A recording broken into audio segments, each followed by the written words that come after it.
Orton, Executive Director, Mr. T-Fack, and our other, I should point out that it's a 5-member commission. There are 3 other members, and on behalf of all of the members of the commission, as we have our various meetings around the community, other commissioners will be attending.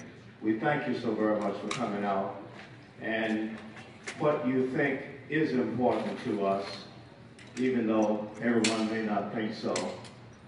And I would also point out that this is, as far as the commission is concerned, this is going to be an open, fair, competitive process.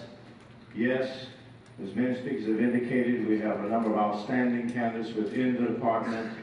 However, this commission has a responsibility to look both within at these highly qualified candidates whom we have, but also we will be looking outside. Our goal and our responsibility is to ultimately select 3 individuals whom we recommend to the mayor, and we are not a part of a backroom deal. This is not a slam dunk for anybody. The persons whom we will recommend will be recommended based upon their qualifications and based upon our objective and most careful consideration. We do thank you so very much for coming out this evening. Have a good evening.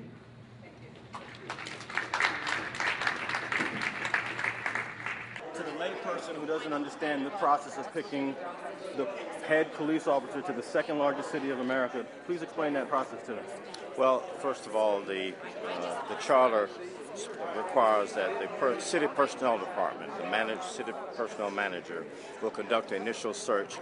We're going to be looking very closely at candidates from within LAPD as well as candidates from outside, from other parts of the country. Then after they interview these candidates and check out the backgrounds, then they will present to the police commission, our 5-member body, a minimum of 6 candidates or more.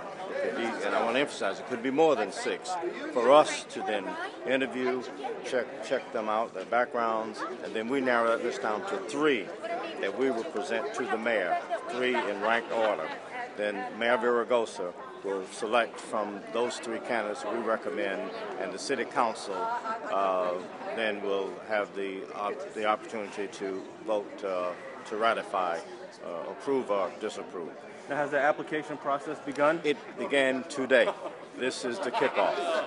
And we will be, the personnel department will be receiving the initial applications, and I'm sure they're going to receive quite a few applications, certainly from candidates from within. We know there's a lot of interest in this position. Now, you mentioned the background check. If you have an applicant that's already internal within the LAPD as an assistant chief or chief of detectives, what type of background check? We're still going to check them out. I mean, we make no assumptions, take nothing for granted. Any candidate, no matter whether they come from within or outside, their backgrounds will be checked, because that could be something we don't know about. And clearly, if a person's already within LAPD, there's a very good chance that there'd be no big-time hidden surprises, but we have a responsibility, as required by the charter, to make sure that we leave no stone unturned and that we know everything that we possibly can learn about these candidates before we make our final decisions and recommendations. Has anyone turned in an application yet today? I don't know, because they will initially turn them into the personnel department.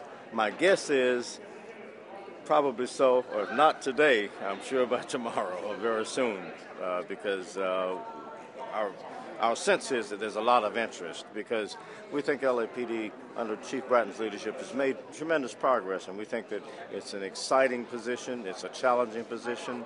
We're going to need a visionary leader to build upon the foundation, but this is a different LAPD today than it was when Chief Bratton first came in. So we think that it's a position, it ought to be one of the most attractive plum positions of any police department in America.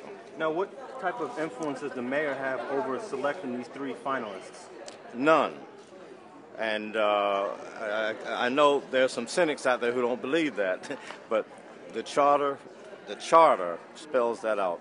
The commission, that's our responsibility. And I must also say that in direct conversations with Mayor Villaraigosa, he's made it clear that he respects the role of the commission.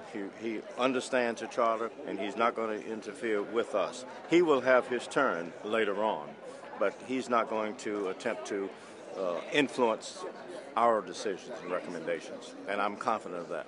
My last question is, are specific thoughts and opinions of potential chief have an influence in this final six in terms of if they support or don't support Special Order 40 or any other city charters?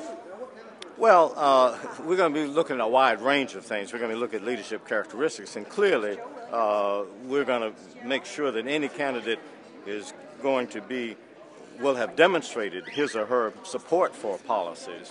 For example, Special Order 40 is an existing policy, approved policy of LAPD, of the Police Commission, and we would expect that any candidate would certainly support that policy as well as a wide range of other policies.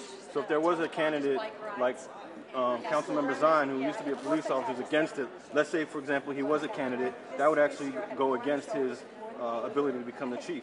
At least as one commissioner, it would not sit well with me. Okay, well, thank you very much. Okay, my pleasure. Good right. talking with you.